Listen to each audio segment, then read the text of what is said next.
Morning, Agent Engine Carbon Clean. We're down in Deeping, St James this morning, and we've got a VW Golf 2009.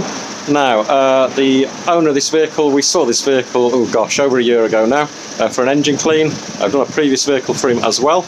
A couple of months ago he had engine light pop on and had it diagnosed as one of the exhaust gas temperature sensors. Left it for a little bit, left it a little bit too long unfortunately, and basically took it into the garage to finally get the exhaust gas temperature sensor done after the DPF light had come on.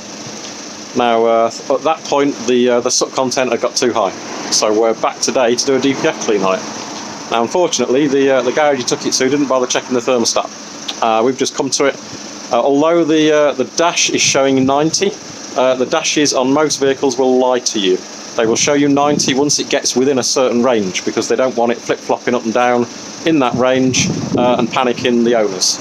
So once it gets above about 75, 76, it'll typically show 90 on the dash, and it won't go below that until it goes below about 75, 76, somewhere around there. And likewise when it goes too hot.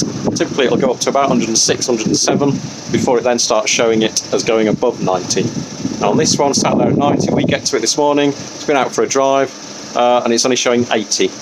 Now we've just popped the fans on briefly and it's plummeted down to 69 degrees. That's way too cold, this won't regenerate.